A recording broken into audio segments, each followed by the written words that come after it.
Time Brian. Hey, Mark, is that the guy coming on? Hey, Mark, you can bring DFW and the Dallas-Fort Worth area, and it won't matter. You haven't done dick in 30 years. The Pet Rock and the Chia Pet were more famous than Dallas in the last 25 years. Who are you kidding? The Chia Pet is more famous than the Cowboys in the last 30 years. The Chia Pet. Well, rise and grind, everybody. Rise and grind, everybody, on this Taco Tuesday. Yes. Taco Tuesday. Here I go, everybody. Here I am in all my glory. Rise and grind, everybody. Game Time Brian, otherwise known as the mailman. I'll always be the mailman. I put 30 years in on a street. I'll always be the mailman. But not today and not for the next little while. We'll go from there. We'll keep you posted. But filling in at the desk because they need somebody who's done it before. Game time to the rescue. So, again, not going to be anybody on the road this time of hour. Shouldn't be driving with my light on, but I will. Maybe I'll add to this with a lunchtime. Maybe I'll add to it. I don't know. We'll see. Maybe I'll combine this with my a drive home video. I don't know. I'd like to get something up. But Shedeur Sanders, yes, Shedeur Sanders, it's been leaked. Surprise, surprise. I know, I need gas. Surprise, surprise. He's hoping for the New York Giants. Why do you think that is, everybody? Just please answer me the question. Why do you think that Shedeur Sanders is hoping for the New York Football Giants? I'll tell you why. The higher you get picked, the more money you get. That's what it is. What other reason? Sorry, Jesse Montanez. Sorry, Aisha Robertson.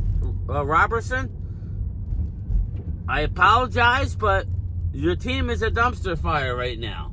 You got Malik Neighbors. I mean, that's good. But it is not something that a NFL quarterback would want to go. But listen, the Sanderses are used to the big light. So, again, I believe you should take Shedeur Sanders, okay? I believe you should, because it could go one of two ways. And I believe Shedeur Sanders from the family is one of the few people that can handle the New York media and handle the pressures of being a New York football the quarterback. So, I'm not totally hating on that idea at all. So, Shedeur Sanders, we'll see. I think the Giants are in a desperate spot. I don't care. I think it's a good spot to have a Jameis Winston and to bring in a Shedeur Sanders. I think it's perfect. I would not trade. I mean, it all depends how much it's going to cost to trade up to get Cam Ward. For all intents and purposes, after Cam Ward's pro day, he killed it, and he goes basically a mic drop. Tennessee's taking Cam Ward. They're not trading away from him. Unless they love Will Levis, and if they loved Will Levis, they wouldn't be talking about Cam Ward. They would be like, nah, man, we got our quarterback. Now, I get it. You don't want to say that for bargaining power, but you have the power. It doesn't matter. That's all BS. You have the bargaining power. The bargaining power is you're sitting with the number one pick. Okay? You could say, well, other teams are trying to get up. Giants, other teams. So if the Giants really want Cam Ward, they can go get him, but again, I think Shedeur may hit the ground running faster. I think Cam Ward's upside is a lot bigger. So, again, Giants have nobody to blame but themselves, obviously. It is what it is, everybody. But Brandon Cooks has... he's been talking lately. He's now a New Orleans Saint. He wants to be a part of a fantastic wide receiver room. Remember, they got Chris Olave, right? They got Rashid Shaheed, and now they got him. That's a hell of a wide receiver room. Rashid Shaheed is a blazer. He's a blazer, right? Olave is about as consistent of a guy, very consistent route runner, Chris Olave, and then you have Brandon Cooks. Where does he fit? I think he'll be fine. I do believe Dallas misused him, and that's on the organization, okay? We're hearing a lot of good things about the Cowboys and Brian Schottenheimer, but it's the offseason, right? That's what happens. You hear a lot of good things. Very, very interested. We're literally 30 days away from the NFL draft. 1 month, people. 1 month from yesterday, but there is 31 days in this month, so basically still 30 days away.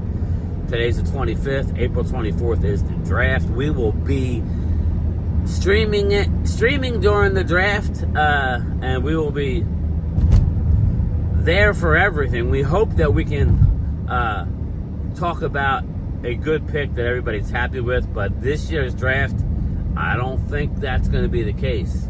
I think if Will Johnson's there, he's the pick.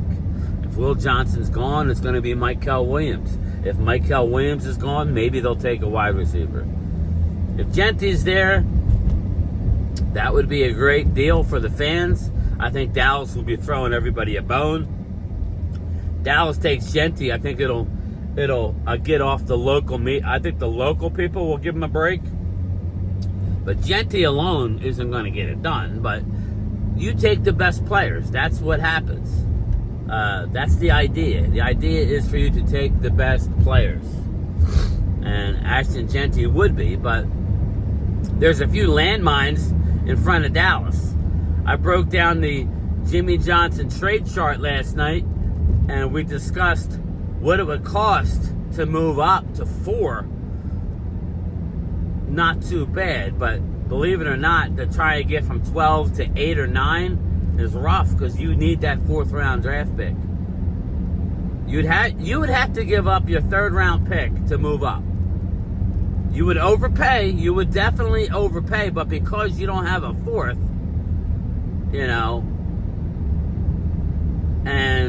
or you'd have to give all 3 of your 5th round picks, and I don't know that that's enough. It's still like 20 points short, 20, 30 points short if you wanted to move up to 8 or 9. Let's say a Mason Graham was there, or you wanted to get to 9 to get jeanty to get ahead of the Bears. You'd have to give up, obviously, 12, and you'd have to give up your 3rd round pick. That's the only thing that would get it done because you don't have a 4th. So that's an overpay. Maybe you get a pick back next year or this year. Maybe you get a 6th round pick back. That's the only thing. Maybe you get a 5th. If a team has multiple 5s, you go up a 3, they give you a 5. That's the only thing that I think that could work, but it's not as easy, all because you had to trade away your 4th round pick to get Jonathan Mingo. And it is what it is. He's going to be a part of the equation, people. I'm telling you, do not count on a wide receiver early. I mean, I know that they would like to have one, but the proof is in the pudding. We'll know in 30 days. How's that? In 30 days, we'll be able to praise them or rip them. And we're going to be able to look at the whole draft, and we're going to be able to see who's there in the 2nd round for them. And I will tell you who I think we should take. We're going to see who's there in the 3rd round. So, again, talk is cheap at this point. They've done a decent job filling holes. They still got a few more moves to make. I think you're going to see that after the draft. But, yeah, I mean, let me know what you think as far as Shedeur Sanders is concerned. Do you believe that Shedeur and the New York Giants will be successful? I think they could be over time. I do. I think that Daniel Jones couldn't handle it. I think a lot of quiet people, I think a guy like Shedeur, who was brought up by Dion, can definitely handle the New York market. Jesse, I believe you should be not as upset as you think to have Shedeur Sanders. Shedeur Sanders is going to be just fine. He's going to need help, though. He's going to need some major help, and I hope that they get him more help on that offensive line. Really, that's about it. Again, I'm actually surprised. There is a decent amount of traffic on the road. It's just dark. You know, I'm kind of leery. Like, we'll see how everybody likes this, because, you know, it's a dark video. I'm behind looks like I'm behind a truck with a bunch of granite on it. There you go. I don't know about that. I can't see shit.